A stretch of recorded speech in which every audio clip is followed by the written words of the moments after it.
Meet Mary Mogan, who served in the U.S. Army from March 1, 1945 to January 21, 1981. This interview is taking place June 18, 2003 at 6:30 p.m. in Watervliet, New York. The interview is being conducted by June and Kenneth Hunter. What is your full name, and when and where were you born? My full name. Mary Ruth McConville Mogan, and I was born in Watervliet. And when were you born? January 21, 1921. And what did you do before you entered the service? I was a charged obstetrical nurse at St. Joseph's Maternity Hospital in South Troy, which has been destroyed these many years. And why did you go into the service? Well, I thought it was the thing to do. Several of my class had already gone on active duty, but the hospital wouldn't release me. They said I wouldn't be able to get a job if I, just left. I was young and innocent. I didn't realize that was not. So. And then where did you report? Let's see. I had to go up to Utica. After getting off night duty, I had to take a train to Utica, where there was a hospital train to have a physical. And I was told all day that I was late, because no one told me I had to be there at 7 in the morning, since I didn't come off duty until 7. And to get a train out of Albany to Utica,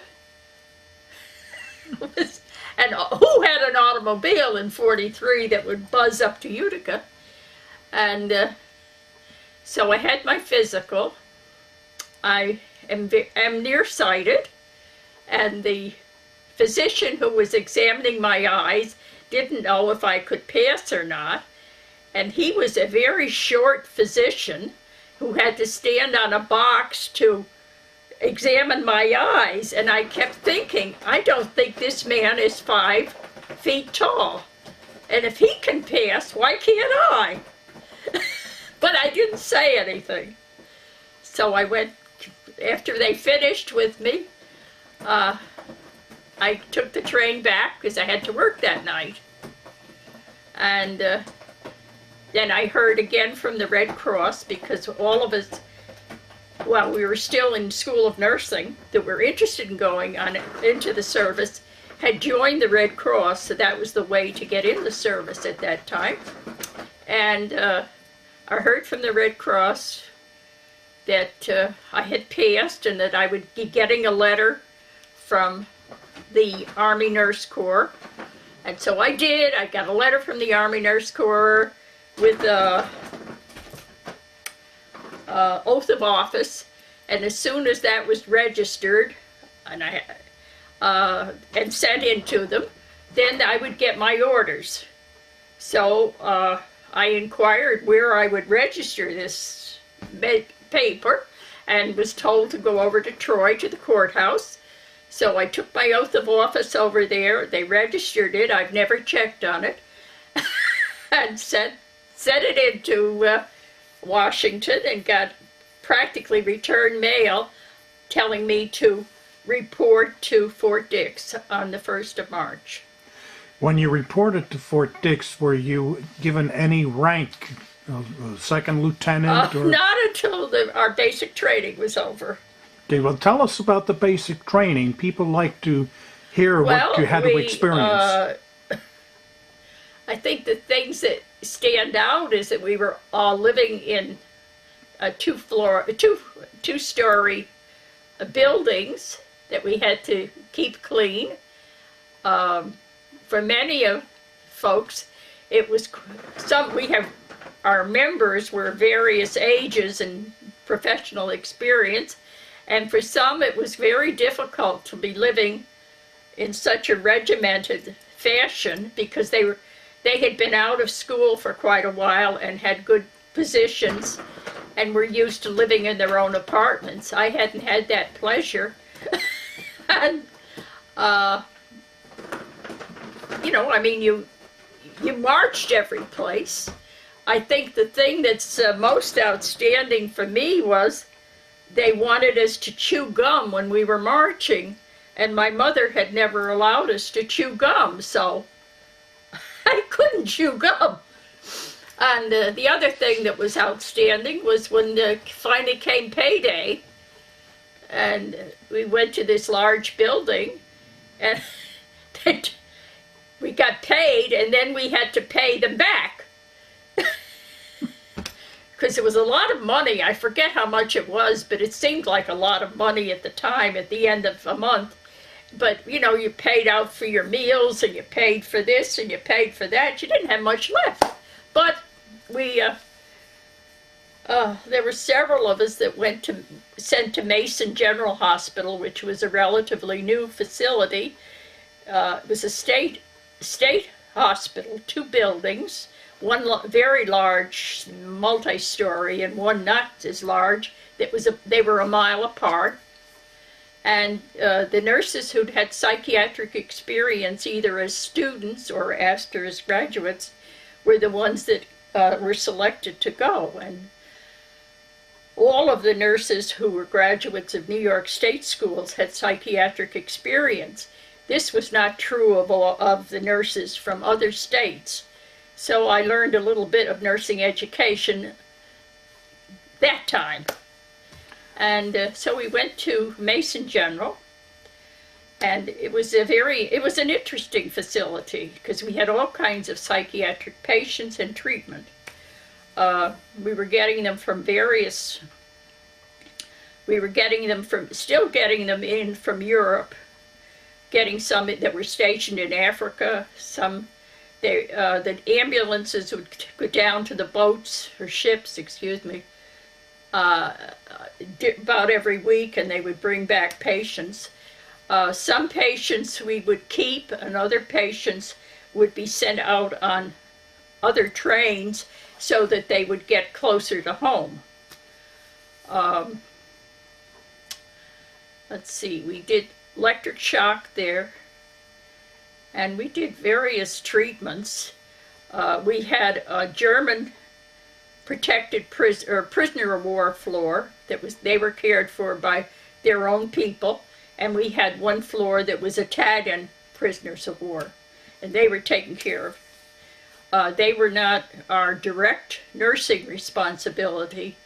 You were administratively responsible for them if you were on night duty to see that nothing happened. You know, their count was all right.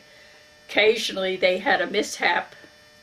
I remember one time on night duty, somebody, and I don't remember anything about it other than it was reported to me and I had to report it onward, that someone had committed suicide. So we were asked, I believe, I don't remember, if we were interested in going overseas, and I love to travel, so I signed up to go to, they were forming a hospital. The war with Japan was still on. And so I signed up to go out to Fort Lewis, where they were forming up a hospital. Now, before you went to Fort Lewis and had these other transfers, can you remember, did you have to buy your own uniform? Was it issued to you? Did you wear the type of uniforms when you went to the school? That's where they collected money. We paid back for the uniforms that we were... we were given a certain amount of money. I forget what it was, like $150. But it was for the purchase of uniforms that the government handily, made or had made. So we were fitted out and, saw that everybody's skirt was the right length and all that, and that they fit us. And, but that big day in the great beyond, when we were paying money back, we paid for them. Which is a kind of a novelty, Now, you said after you finished you were given the opportunity to go to an overseas assignment because the war was still going on over in Japan. Where did you go? Well, the hospital was forming up at Fort Lewis. So we went from the East Coast to the West Coast. It was a very interesting trip because we were always getting taken off and attached to another train. And we stopped in, I don't know, I think we've got in all of the northern states because it was fascinating. You know, no one was pushing us to get any place except they had a troop train, you know, and we would be taken off one train and attached to another one. I remember when we got to Chicago, we spent a whole day. It was in August, I believe, and hotter, very hot. But they promised us the day that we were in Chicago, they'd fix the air conditioning. Got on that night, they evidently hadn't gotten to it. It was as hot as it ever been. But we all survived. And it was fascinating because we would stop in little towns and people, and the USO, not USO, what was it? The ladies from various churches would have coffee and donuts and all kinds of food. And I don't know yet to this day why the train would stop so long, but we always got something to eat, and people were very, very, very, very pleasant. And I think we were a bit of a novelty to have a whole trainload of women. And I don't know, but it was a wonderful opportunity to see so many places in the state because I don't know, it certainly wasn't an automobile club trip that we took because we seemed to go up and down and around, but we finally got to Fort Lewis. What kind of training did you do at Fort Lewis to prepare you for overseas? Would you believe basic training all over again? Only this time they were much more serious about our firing guns and our familiarization because we were pretty much made to understand that in the Pacific you might be responsible for your own defense or the defense of your patients because things were at that time you couldn't always depend that there would be a male officer available with a weapon to protect you and your patients.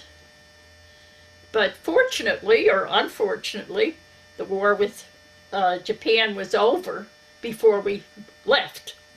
And so, of course, everything fell apart then. And the unit was dissolved. And I went down to Texas. So I got an opportunity to see the country more of it. And I remember all the beats in the trains in Colorado. And so I was down to Texas, I think I was in Texas a couple of months. And went on orders to go to Europe as a replacement. Because the war was over, but the hospitals were still there. And they were busy sending the people who had been in Europe were being sent, had accumulated enough points and were coming home. So since we were still sending troops over, they needed to staff the hospital. So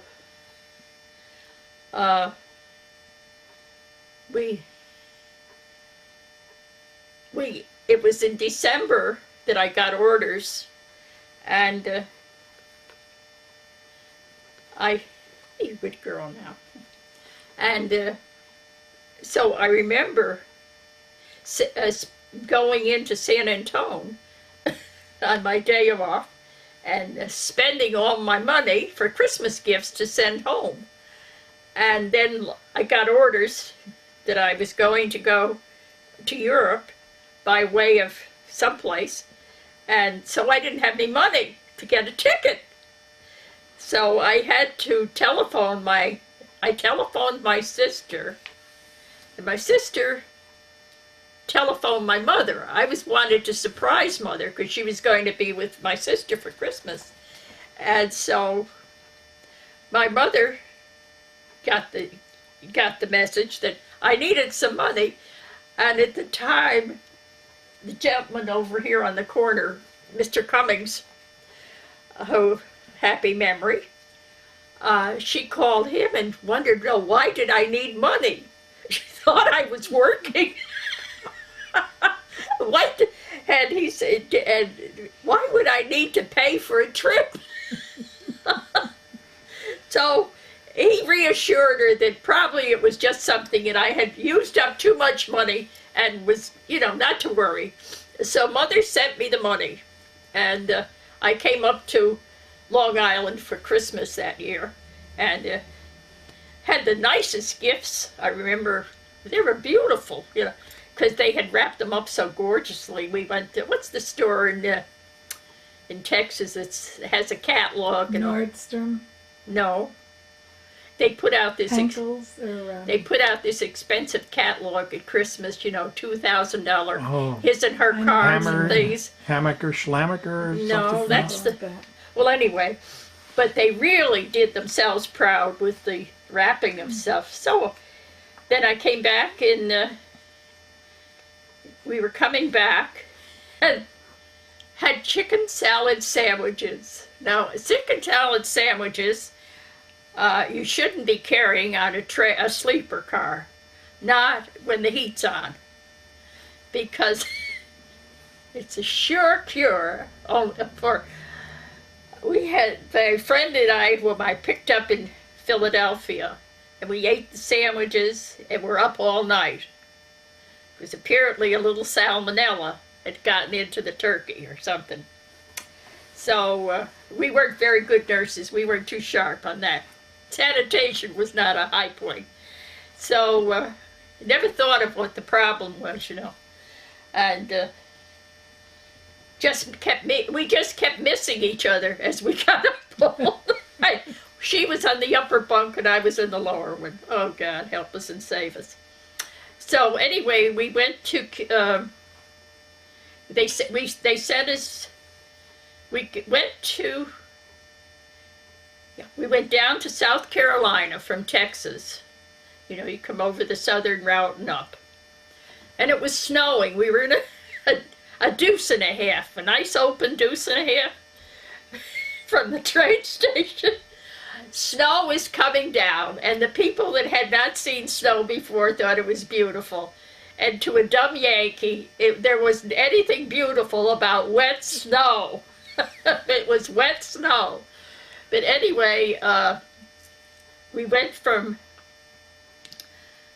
South Carolina up to Kilmer, and we left Kilmer. Took the George Washington, which I found out was a World War I German ship that we had. So it was a real first-class ship. But it was nice. It was fun. And my poor roommate developed seasickness, I think, as soon as she got on the ship. Because so after a couple of days of being seasick, and no one paid any attention because we were nurses. We were supposed to either be healthy or take care of each other. Well, you reach saturation. And I reached it because I thought she was going to be dead.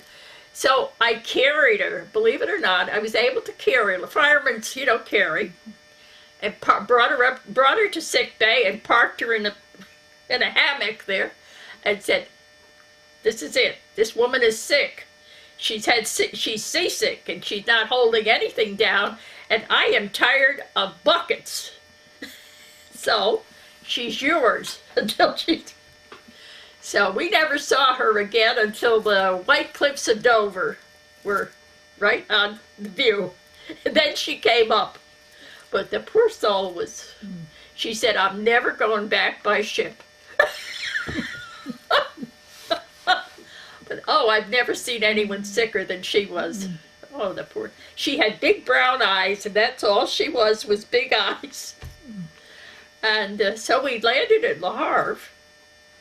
As I said, with a bed, they had, we were in Quonset huts. The hot water was on for 1 hour, I think like at 4 in the morning, so everybody had a shower at 4 and went back to bed. But the first night, everything was wet. But we quickly learned how to master the stove. Even though we didn't know anything about it, we learned very quickly. And we were there. I don't know just how long we were there, because we had orders to go up to there was a group of us that were going to Kassel, Germany. And so this other gal was sitting on the bunk. We were playing cards, and she said, "What's the matter with you've got a rash." And I said, "Oh, it must be an allergy." She said, "It's not an allergy. I think it's German measles." I said, "Oh, that's impossible. I've had German measles." Well, she said, "I think you got German measles," because she was a pediatric nurse, and I believed her. So she said, "You're not going until you see a doctor," because she said, "We're going up in trains that are kind of on the open side. There's no heat. And we're going from Le Havre up to Kassel." She said, "You'll have pneumonia." So, of course, I didn't want pneumonia, but I didn't. So we went on sick call. And she was right. I had German measles. There were, I think, 4 or 5 of us on the ship. None of us knew each other. So how we got German measles is an interesting, thought. But we don't know. So, of course, they brought us to the hospital there. And there were, 2 or 3 of us that were females. And there was, I think, 1 man that had German measles. I never heard about what happened to him, didn't know him. And they put us in this ward with private rooms, and you'd think that we had the greatest contagious disease known to man, because each one of us are in isolation. We were told not to do anything, not to touch anything, and it's where I learned to like pea soup, because most of our care was German protected personnel. And I don't know, he was always bringing us soup, so I don't know whether that was his specialty or whether that was the only thing they had, or I don't know what. So we were there. I was there almost a month. And my friends had all gone to Kassel. They took my foot locker and all that good stuff. And I'm wondering, will I ever see it, All I had was I had a first-class uniform, a blanket, and a sort of small suitcase. That was the sum total of my existence. But it was a wonderful experience in the sense that I realized from there on how patients would feel who were brought in and didn't know if they'd ever see their personal effects again. And I don't think it would have dawned on me as, been so really real to me. But it's like, I wonder if I'll ever see my foot locker. Will I ever see the junk I had, And if I don't see it, do I have to pay for it? Gets you kind of upset. So I trusted the people, but people move around. So they finally decided we could leave. They wanted to know, did I want to go back to the States? And I couldn't seem to quite get the message to them. I had just come from the States. Why would I go back? I came to, to work and see the country and whatever. And I didn't want to return, so they sent me. I wanted to see my stuff in my unit, so they sent me up to Paris with some very vague orders. Well, I had never been to Paris before. It was interesting. I think I had something like $25 in American money, nothing in French money, and I didn't know what you did. So the only instruction they gave me was to go to the railroad, in the railroad, when I got up to Paris, to go to there's a station in the railroad where there would be military people. Well, that was true in all the railroad stations, here, there, and any place else. So they didn't know what to do with me, because obviously I had to be put someplace. I didn't have orders to go to any place in Paris. So they put me in a hotel. It was the wrong hotel. But anyway, they put me in this hotel, and they said, now it's very nice and you'll be very safe. And I thought, that's fine. So how am I going to get there? We'll see that you get there. So they got me there. And they said, call us in the morning and we'll see how we can get you to Castle. Because I kept saying I have to go to Castle. And so in the morning, good girl that I am, I've got to be there. So I found out I had to go to another hotel, because I was in a hotel that was for real officers, not second lieutenants, even if they were nurses. So it was nice. It was a beautiful one. So they found me another hotel, and in between times they told me there wasn't any hospital in Castle. Well, I was shattered, because that's where the orders were for. So then they said, well, we'll have to find your hospital. So they said, come back tomorrow, tour around. And I was scared to death, because I thought, I don't have any money. But, it was strange. The French took my money. I was practically broke in a couple of days. By the time you fed yourself, but I did see a lot of Paris. I wrote everything that was writable, and saw a lot of people, talked with a lot of people, practiced my high school French, which wasn't too good to start with, and finally got ordered to go up to Munich in Germany. Then they'll find you. So I didn't have a map, so I had no idea where Castle was other than Germany. So I got up to Munich, and they had the same story. Where is your hospital? We don't know. So I was there for a day or two.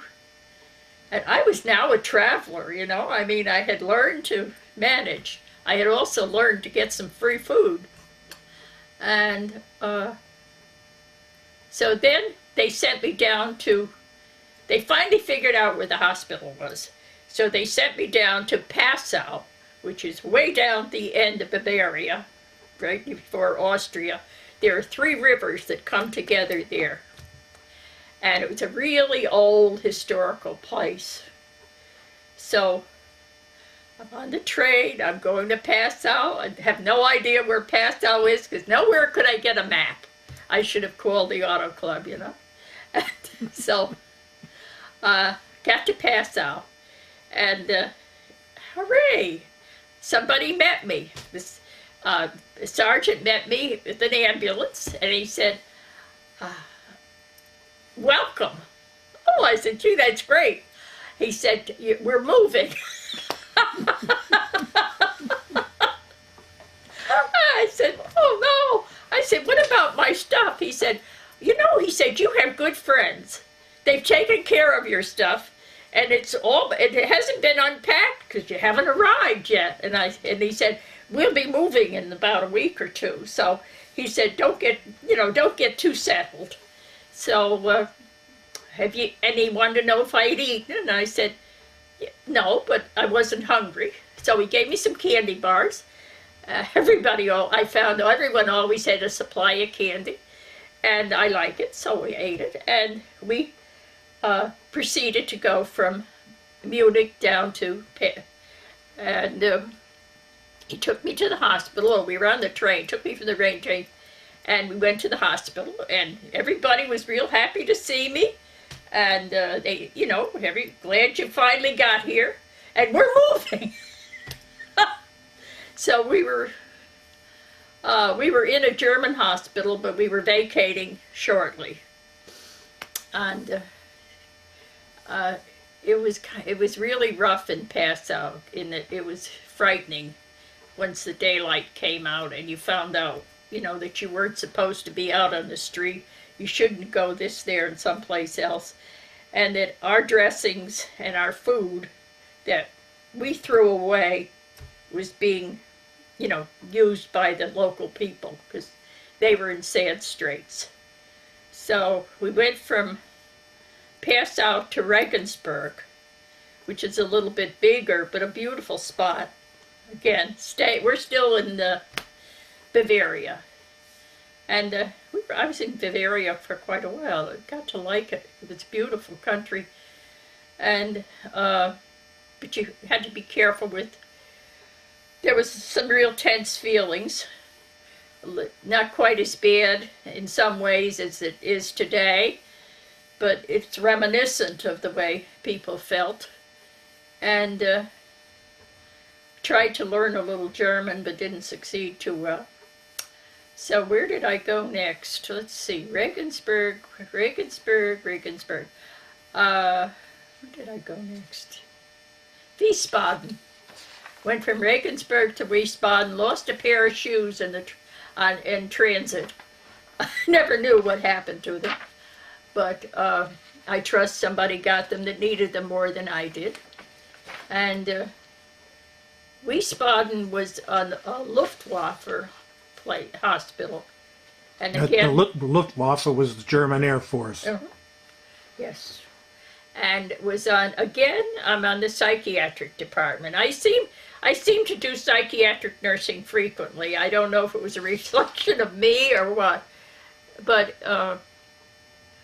they had, again, a separate unit. And I think it was while I was in Wiesbaden that I managed to get up to Switzerland, but I'm not sure. Somewhere along in there, either there or Denmark, somewhere. And then we came from Wiesbaden. Dependents started arriving, which was very interesting because it was changing the whole tenor of the hospital, as it were, because you were starting to see permanent occupation forces and families. But you were seeing a lot of women, you were seeing children. I remember we had, it was in Frankfurt, because I went from Wiesbaden to Frankfurt, and in Frankfurt that was a 97th General, and we were getting patients from, especially children. We were getting some children from that would have been with the husband or father and the family in Belgium and in probably Belgium, I think. I don't remember anyone in Holland. And we were getting some children with what was probably lead poisoning. But, we didn't recognize it as readily as today because we had babies, primarily little people, under 2. Children coming in, failure to thrive. Well, today the light would go on and you start questioning because they were living in old, essentially older houses, and I gather they were using that lead paint was a problem, but they didn't recognize it as such, and it was rough on young parents because so often, I think we all were sort of fell into the thing. Well, you're not taking proper care of your child if it's not thriving. What are you doing that you shouldn't be doing? And I think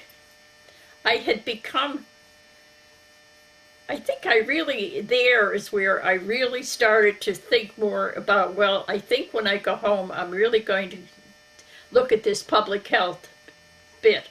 Because I had felt at different times when you looked at the young men who were draftees, which you don't have today. If you compare the pictures of those draftees with today's young soldiers, most of the young ones you see today have good teeth. There were the whole generation with dental problems. And I thought so much of this could be prevented. You know, I was seeing I think throughout my period of active duty, the thought of preventive medicine is needed, because here's a cross-section of the American public, and they have all these problems that could be prevented as children if they had good care, and it shouldn't have to be too expensive. So let's see, Frankfurt. I extended when I went to Frankfurt. We had the opportunity to go home or to extend. So I extended. I enjoyed what I was doing. And people were pleasant. We had reasonably good places to, we lived in places today you wouldn't want to live in, but we managed and stayed reasonably warm.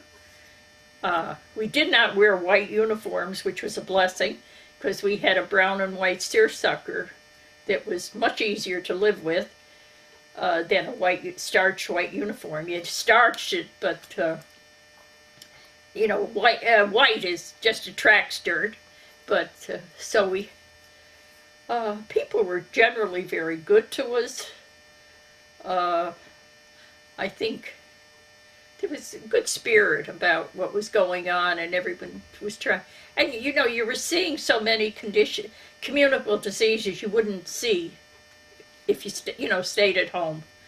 And so many of our, again, education was needed, because stupidity of the things that we do, that we could prevent big problems if we didn't. If we looked a little more carefully and did a little bit more teaching, maybe. How long was your extension there? And after that, were you transferred back to the States? Well, then I came home. And my friend, who was so seasick, prior to when we got our orders, we didn't know whether we'd go by ship or fly, because the planes were going back and forth, and some people were flying and other people were on the ship. So what happened? Retz got an eye infection. So she reported with her eye infection, and the doctor who checked it said, "Well, you're due to go home, aren't you?" And she said, "Well, yes." We were on. Oh, they sent us up to Bremerhaven. And just prior to going to Bremerhaven, she developed this eye infection. And, we didn't know just what it was, but she had this eye infection. So the physician and the officer that examined it said, "I think you're due to go home. We have a flight leaving. Why don't you go, and they'll send you right to Gettysburg," because that was where they sent the eye problems. So Rex did not have to come back by ship. She did not have seasickness, but we were scared to death. We didn't know what was wrong with her, because we knew she had an eye infection, and she didn't know either. And you only have two of them, you don't want to play with them. So she went to Valley Forge General Hospital, and she was there for a short time, and that's where she got out of the service. And while we were still in Germany, I had written to the University of North Carolina, because we knew we'd be getting out come this summer. And we both wanted to go for public health. So I wrote. Can you imagine applying for somebody else to go to the university? Oh my goodness. Gall I had. And so I wrote to the public health nursing section at the University of Chapel Hill, and had a very nice letter back, you know, telling me what I had to send, and your friend should do the same. So we divided, and we both applied. And I think of that, who would be stupid enough to apply for somebody else to go to college? Oh well, life is short. And so we had the GI Bill, and we went. And I always felt I had to pay back the GI Bill. So that was one of the reasons I stayed in the reserve. I thought, hey, you know, the government's been good to me. So I stayed in the reserve. When we came out of Kilmer, they told the officer that was that was responsible for us explained that there wasn't anything at that particular time in 47, but it was coming. It was in the in the works, where the nurses, Army nurses, would be offered an opportunity to join the reserve, because they didn't have female officers, I guess, or something. So I think I was only home a couple of months when I was informed. So he told us not to what was it? We kept our commission. We didn't, because other people said, this is it, I don't want anything more of it. But he said, if you want to stay with it, you know, don't get out, stay with it. So I was working nights over at St. Mary's because I needed some money. And, you know, I think about it now, I was crazier than the moon. Because I used to have to walk back at night. The buses didn't run after 11 o'clock. And I would walk from St. Mary's here, you know, that's not only a couple of miles, but today I wouldn't want to do it because the neighborhood would scare me. River Street's kind of dark, and, you know, we jumped a little bit ahead here. Yep. Back at when you went to the University of North Carolina, what kind of training did you get, and what kind of degree or degrees did you receive? I got a degree. It's in public health nursing, bachelor's in public health. And I was, let's see, we started in January of 47 by going summer school and whatever. They gave us some credit for our School of Nursing. And so I was able to graduate with the class of 1950. I finished at Chapel Hill in December of 49, but we graduated with the class of 50 in I think it was May or 5th of June. I have to remember, because I have a niece born that day. That's why my sister couldn't come down to the graduation. She was having a baby. And so we graduated on the 5th of June of 1950. And I was working then. My student experience had been in Mecklenburg, Charlotte, and Mecklenburg County. So they needed a nurse with a degree in Mecklenburg County because they were going to be heading toward a county health unit. So I stayed. I liked Charlotte, and I also learned to drive. And did you do any additional military duty? Oh yeah, that's when I joined a reserve unit in Charlotte, because when I had been at the university, I belonged to the Duke unit. I always belonged to something. And we didn't get any pay. We didn't get anything. It was a riot. In Charlotte, I was there from, let's see, I knew I was going to stay, so I probably went looking for a place to call my own at the reserve unit probably in the fall of 49. And I left there in September of 52. So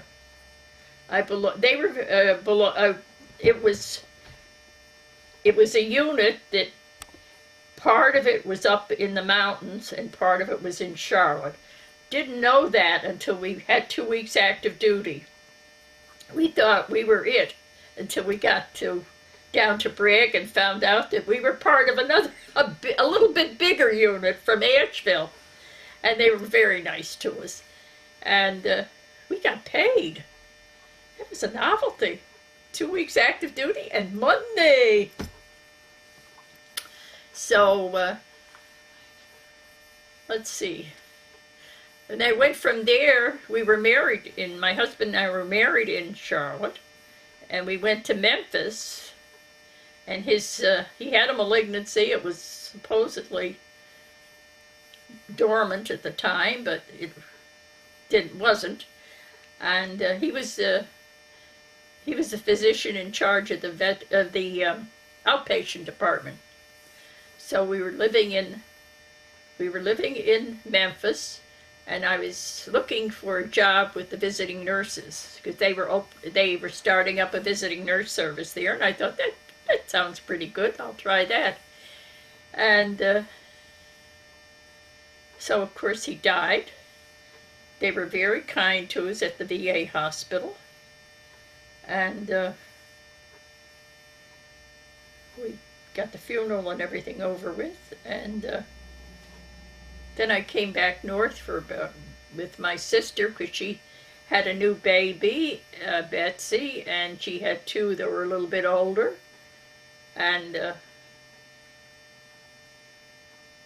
she needed a little help, and I was kind of at loose ends. So when you came back up north, did you have any trouble attaching yourself to other military units? let me see, I bought a whole new uniform out. We were out in California, so I bought a whole new outfit out there. And it was I had orders to come back and do 2 weeks active duty with the Charlotte unit, because I had joined temporarily a unit in Memphis, at the hospital there. And after my husband died, that was where I got my name changed.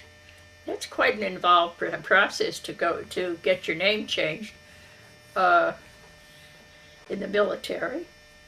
And what happened next? Oh. I think you said you were heading north here to your sister. Then I was in Vermont with my sister and her kids, and that was a wonderful experience. I learned that by the time you got 3 kids dressed and ready to go to church, the first one had to go to John. Or they ate something and they were now a mess. Mm-hmm. And you had to make a quick decision. Do you clean them up or just go out the door? Out the door if you were in a hurry. Mm-hmm. So that was wonderful for me when I started working with young families. I had a lot more patience with them than I had previously. I had a much better understanding that by the time you got 3 ready, forget it. So it helped. So I helped there, and then decided I wanted to go get my master's before I went back to work. So I applied at Harvard and Yale, because they were in the north, and was accepted at both. But I decided, I had met some people. I had started, before I applied to school, I had started meeting with the Yale unit in New Haven to drive from Madison into there.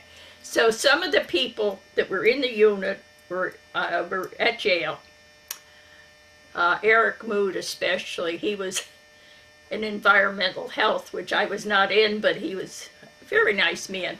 And he's been a wonderful person as far as the Alumni Association goes.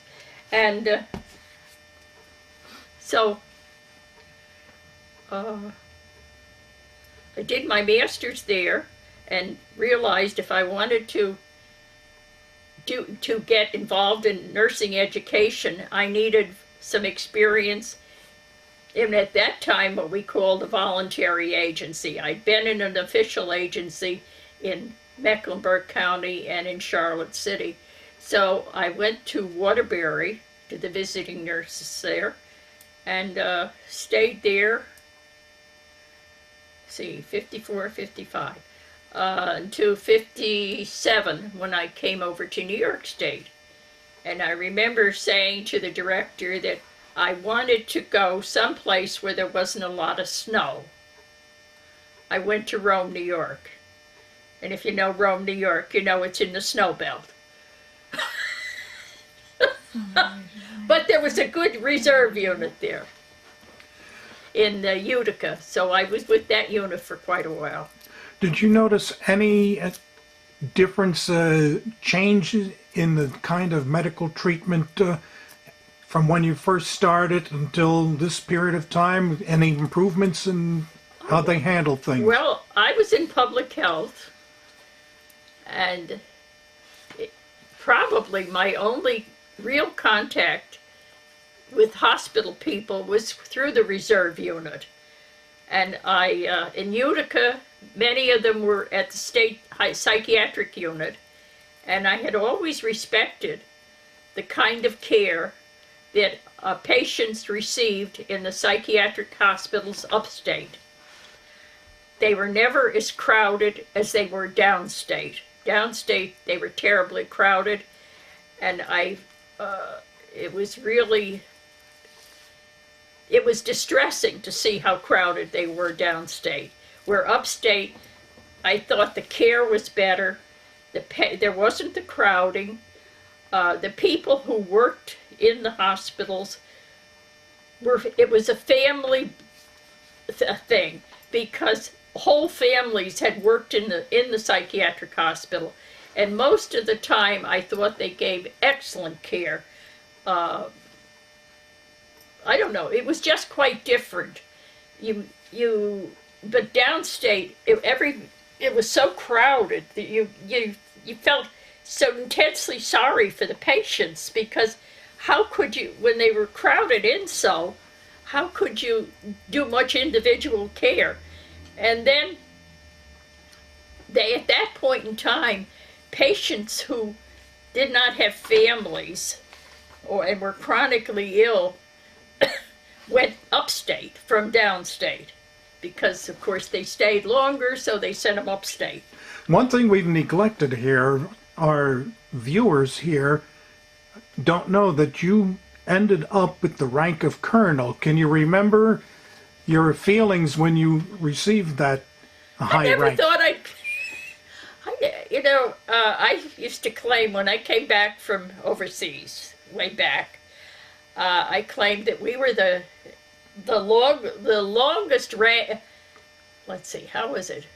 We were the rankest second lieutenants, because I never got promoted I never seemed to catch up with my orders to be a first lieutenant until I was with the hospital in New Haven.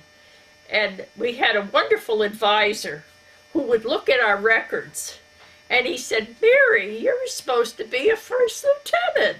He said, "You'd get more pay." I said, "You mean you get paid in this outfit?" It was remarkable. For drills you got paid. I tell you, that was business. But that is where my nickname in the family sort of comes from, is that my brother-in-law called me Louie all the time, and the kids couldn't say Louie. My name, of course, my family called me Ruth. Kids couldn't say Ruth. They heard their father say Louie, so they became Rui and Louie. But then, let's see. You go up the ranks. Let's see. Got to be a captain somewhere along the line, and there were three female nurses types that we were all promoted about the same time, and one of the to major, and they called us the Mad Majors. And we had a commander who loved parades, so we were always in the Utica unit. You were in any parade that went by. And I always remember this kid that said, "Gosh, Ma, they got 3 cooks in this outfit."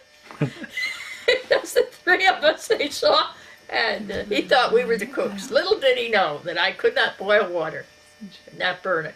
Now, since you've been out of the military, active duty and reserve duty, have you joined any organizations? And Well, let's see. I was persuaded when I was in the Utica unit to join the Reserve Officers Association. And the gentleman who was doing the persuading said, now take out a life membership, it saves money. Because he said if you look at it, at this point in time, it equivalent of like 5 years. And he said, I think you're good for 5. So I did. And let's see. After I retired, I joined the Retired Officers Association. I did belong briefly to the American Legion when I was in Charlotte, because they had the auxiliary of the American Legion has always been interested in children, and I was trying to get a well baby clinic going out on what was the former airstrip, and where we had a lot of young families. So I joined the American Legion and found out that the auxiliary was the only place that would take me. I could not meet with the men, and I said to myself, I'm not interested in the auxiliary, I'm interested in what they're doing.